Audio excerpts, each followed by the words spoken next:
네, 고려의 정치 시작합니다. 고려는 이제 그 신라 말에 생겼던 어떤 좀 호족이랑, 그 다음에 신라 육두품, 어떤 유학자, 신라 육두품, 둘이 이제 합쳐서 이제 새로운 나라를 만들었는데, 그 태조왕건도 마찬가지죠.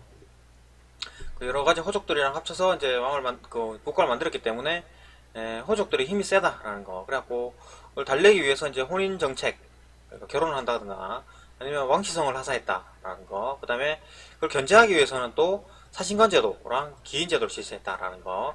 그 다음에 이제 북진 정책 해가지고 서경을 중시했고 올라가가지고 청천강에서 영역만 그죠 그 정도까지 올라왔다라는 거. 그죠 한반도가 있으면은 이 정도까지 올랐다. 그죠 절반 이상 올라왔다라는 거. 이거 확실히 이제 쭉 이전 고려까지는 다 회복이 안 되는 상황이죠. 고구려까지 안 되는 상황이긴 한데 어쨌든 많이 회복됐다라는 거.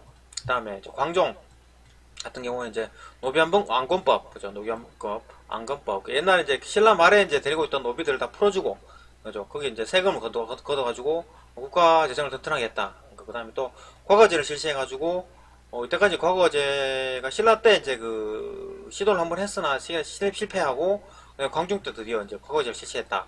이래갖고 이제 광종 같은 경우에는 이제 그 여러 가지 이제 그 여러 혼인 정책으로 해가지고 그 이제 누가 왕이 될지에 대해서 아주 그냥 그 싸움이 심했는데 이제 광종이 되고 계속 이제 시끄러우니까 이 사람이 광종이 이제 많이 이제 피를 많이 봤죠.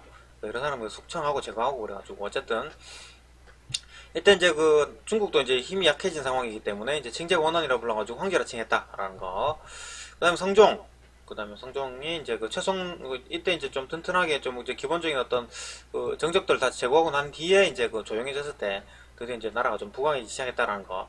최승로의 어떤 시무 28조를 어떤 해가지고 그죠 이걸 그걸 지켜갔죠. 예, 그걸 지켜가지고 이성육부 중성문화성과 상서성 이 두 개가 있었고 그다음 육부 상서성 밑에 이제 육부가 있어가지고 실무행정부서였고 그다음에 중성문화성은 이제 최고의 관서였고 그 여기서 장관이 문화시중이 장관이었고 그다음에 뭐 국정을 총괄했다. 중성문화성과 상서성이 있었고 이성육부였다라는 거. 그다음 지방 군대는 이제 2군 6위가 있었고 2군은 중앙군입니다. 그 중앙군은 2군 6위, 2군은 친위대, 그다음 6위는 이제 수도경비랑 국경방어까지 중앙군이 있었고 실질적인 군인이었고 지방군은 따로 있었습니다. 그죠? 지방군은 또 주진군이라 그래가지고 이때는 뭐 주영군도 있었고 그죠? 오도에는 주영군이 있었고 양기에는 또 주진군이 있었다라는 거. 이건 지방군이고 이건 중앙군입니다. 그죠? 독자적 기구가 있었습니다. 독자적 기구 그 중국과 다르게 이건 뭐 그 중국과 좀 뺏기긴 했지만 그 다음에 이제 독자적 기구가 있었는데 도병마사와 식목도감이 있었다. 도병마사는 이제 국방을 하는 거였고 계속 이제 그 독일 뭐냐 고려 같은 경우는 계속 이제 뭐 계속 외세가 계속 침입하니까 이제 도병마사가 결국 힘이 세져가지고 이제 모든 국정을 관리하는 그 정도까지 이루어졌다라는 거. 도병마사. 그 다음에 식목도감 맨 처음 생길 때는 했던 국방 때문에 생겼다는 거 도병마사. 근데 워낙 이제 국방 일이 자꾸 잦아지니까 이제 여기서 자꾸 회의를 해버린 거죠. 그래서 힘이 세졌다라는 거죠. 그 다음에 이제 식목도감이라는 법률 제도가 있었다. 식목도감. 그 다음에 중성문화성과 중추원의 고위관리로 구성됩니다. 이거 도병마사나 식목도감도 둘 다 마찬가지. 귀족 정치의 특징이다라는 거. 그 다음에 이제 언론 같은 경우 이제 대관이 있었는데 대관은 이제 어사대 감찰기구의 어떤 그 관원 및 중성문화성의 낭사, 또 중성문화성과 어사대가 그죠. 어사대는 이제 그 왕 바로 밑에 있는 어떤 감찰기구니까 이거 두 개가 합쳐서 이제 대관이라는 언론의 기능을 했다라는 거. 회계는 이제 그 3사라는 데서 이제 회계를 했다. 이거 언론 아니다라는 거죠. 언론이 아니다. 3사는 언론이 아니다라는 거. 이거 조선에서는 이제 언론인 거 아닙니다. 3사가. 근데 고려에서는 이제 그냥 회계만 담당했다라는 거. 그 다음에 헷갈리면 안 되고. 그 다음에 지방관을 파견했다라는 거죠. 12목에 설치해가지고 성종이었습니다. 성종이 12목에 지방관을 파견했다라는 거. 그 다음 지방 같은 경우는 이제 5도 양계가 있는데 5도는 이제 행정적 단위고 이제 양계는 이제 군사적 단위죠. 위쪽에 있고 한반도 위쪽에 여기 양계가 있었다라는 거. 주진군이 있었고 양계에 주둔했고 그다음에 국경을 방어했다. 그다음에 주영군을 설치했고 주군현을 설치해갖고 여기 군대는 주영군이 있었다. 그죠? 5도에 이제 각도에 이제 주영군이 있었다라는 거. 그다음 이제 향리제도 특별하게 그죠? 향리제도 주연보다 이제 속현이 더 많았다. 속현이 뭐냐면은 지방관이 없는 경우. 주연 같은 경우에는 이제 그죠? 주연 같은 경우에는 지방관이 파견됐지만 주연이 보다는 속현이 더 많았고 그 지방권이 없는 경우에는 향리를 통해서 간접적으로 통치했다라는 거, 향리가 향촌에서 이제 조세 공물력을 징수했다라는 거, 특수 행정구역이 있었다, 향소 부족, 부곡, 향부국소, 그죠? 이런 데는 특수 행정구역이었다라는 거. 그다음 이제 이렇게 이제 맨 처음 생겼는데 여기도 마찬가지 이제 계속 있다 보니까 이제 다시 또다시 이제 문별 귀족이 생기기 시작했네요. 음. 다시 또 이제 문벌 귀족이 생기갖고 이거 문벌 귀족은 이제 과거를 안 보고 그냥 세습해가지고 그냥 음서 제도라고 해가지고 그냥 전해주는 세습을 하는 그냥 공음전도 이제 땅을 그냥 세습해주는 거죠. 거기서 땅에서 이제 조세를 거둘 수 있는 권리를 세습해서 주는 이렇게 죠. 자꾸 이런 식으로 되면 이제 자꾸 그 땅이 모자라죠. 뭐 그러니까 그래 되는 것도 하여튼 뭐 그것도 이제 모순이 되죠. 그러니까 어쨌든 문벌 사회에 또 동요가 일어나고 그러니까 이런 그 세습이나 이런 게 생김으로써 바로바로 또 생겨갖고 또 누구한테 주고 이렇게 계속 돌아가고 해야 되는데 또 세습되고 이러니까 또 이제 모자라기 시작한다. 어쨌든 또 문벌 귀족 사회 그죠 생기게 되고 기득권들이 또 생기게 되고 그죠. 그러니까 이자겸의 난 이자금이 권력을 득점하려고 자꾸 하다 보니까 이제 인종이 이제 이자금 제거하려고 했는데 예 그죠. 그 이자금을 제거하죠. 얘가 난을 일으켜가지고 그러니까 이제 왕의 권위가 실추되고 민심이 동요되고 막 그러니까 안 좋아졌다. 상황이 안 좋아졌다.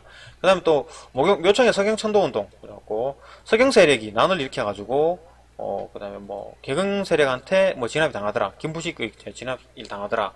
이거 뭐 서경 세력 같은 경우는 이제 금나라 이쪽 그 여기 한반도 위쪽에 있는 그죠 거란 얘들이 힘이 세져가지고 힘이 세져가지고 이렇게 밑으로 내려오니까 이게 이제 힘이 세지니까 이제 금을 깨자, 쳐들어가자라고 하고, 우린 고구려를 받았다. 그죠? 해가지고 이제 풍수, 지리를 좀 중시하는 그런 세력이었고, 그러니까 이제 풍수 세력이 이제 그 중시하니까 개경은 이제 그 힘이 다 됐기 때문에 이제 서경으로 옮기자라고 했기 때문에 했는 거고, 개경 세력은 김부식을 중심으로 한 어떤 개경 세력들, 금나라가 힘이 커지니까 여기다 금에도 사들을 하자. 그다음 우리는 신라를 이어받았다. 맞죠? 신라를 이어받기 때문에 금을 쳐서는 안 된다. 그 다음에 이제 유학을 계속, 유학 계통, 유학을 중시하는 사람들. 일단 개경 세력과 이게 서경 세력이 만났다라는 거죠. 묘청의 천도 운동.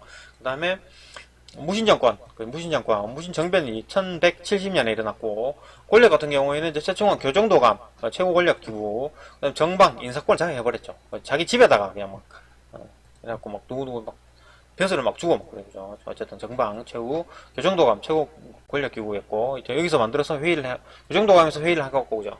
도병마사가 있었고, 또 뭐 중선문화성, 상서성, 육보 있었는데, 이거 다 무시하고, 그냥 뭐, 교정도감에서 하겠다. 그 다음에 이제 도방 설치해가지고, 이제 그 사변기구, 그죠. 최충원이, 그죠. 이것도 최충원입니다. 도방이라고 사변을 거느리고 있었고, 그 다음에 삼별초 설치했었다. 최후가 설치를 했는데, 이게 나중에 이제, 쳐들어왔을 때 계속 이제 저항을 하죠. 그 원나라, 몽골 쳐들어왔을 때. 저항, 여기에 대한 저항을, 그죠. 망이망소의 봉기, 그죠. 공주명학소에서 망이망소가, 누가 이렇게, 왕후장사가 따로 있느냐, 그죠. 이런 식의. 만적의 어떤 봉기, 모의를 했는데 실패했죠. 개경에서, 개경입니다. 최충원의 노비입니다. 최충원의 노비. 최충원, 그죠. 가장 힘이 세다는 이 사람의 노비인데, 이게 좀 뭐, 이렇게 농민 봉기를, 그죠. 모의를 했다라는 거. 개경에서. 어쨌든, 뭐, 이렇게, 최충원, 뭐 만적의 난과 그다음에 망소의 난 그죠 봉기 이런 게 있었다라는 거 여기 저항이 있었다. 그다음에 이제 고려 이제 말에 이제 이런 것들이 생기고 음서 그죠 와 또 대농장을 경우 계속 이제 이렇게 막 무신 정권이 다시 또 이제 또 뭐 이렇게 이런 게 뭐 이렇게 몰락하지도 않고 원의 침략으로 이제 몰락을 하죠. 그래갖고 어쨌든 여기에 있던 그 세력들 기득권, 대농장을 가지고 있고 음성을 가지고 있던 귀족 세력들, 그죠? 기득권 세력들이 있었다. 걔도 이제 이제 몽골의 영향을 받죠. 원의 내정 간섭이죠. 이게 쳐들어와가지고 이제 무신 정권이 깨지고, 그죠? 다시 또 힘 있던 사람들이 원에 붙은 사람들이 이제 고문세적이 되고 원에 이제 내정 간섭, 영도를 축소했죠. 상성총관부랑 동령부, 탐라총관부, 제주도 까지 이제 이거 내 나라이라고 여기다 지들 땅을 만들어 버렸고 그다음 내정간섭 정동행성을 만들어 가지고 맨 처음에 정동행성 일본 쳐들어가는 거였는데 여기서 계속 이제 내정간섭을 하더라. 그다음 권무세족 얘들이 그냥 앞제비죠, 그죠? 몽골 앞제비 정방 계속 가지고 있었고 그죠? 인사권 최고가 만든 인사권 장악하는 거. 그다음 대농장 국가 재정을 악화시키죠. 그러니까 세금을 내지 않고 귀족한테 세금을 내더라, 그죠? 그러니까 공민왕의 개혁정치, 이제 쌍성청관부를 공격해가지고 뺏어오죠. 쌍성청관부를 뺏어옵니다. 그러니까 원이 좀 약해진 틈을 타서, 동령부는 계속 달라 해가지고, 다시 또 달라 했어요. 그죠? 그래서 다시 줬어요. 반환했어요. 제주도야, 뭐, 어쨌든. 정동행성 이문소를 폐지시킵니다. 그러니까 이제 공민왕이. 그 다음에 정방을 또 폐지시키고, 전민변정동함을 통해서 이제 대농장을 약화시키더라. 전민변정동함은 이제 조사해가지고, 노비를 다시 풀어주고, 그냥 세금 내라. 하고 이제 대농장 같은 것도 땅도 이제 다시 돌려주고 막 이런 식으로 해가지고 세금을 그 나라에 내도록 이때까지는 대농장에 해가지고 이제 공문서정한테 냈는데 그런 식으로 이제 공면하게 개혁 정치를 했다. 예, 이런 정도가 이제 고구려 정치입니다. 그죠? 네, 여기까지 하겠습니다. 또 다음에 또 다음 시간에 또 다른 주제로 보겠습니다.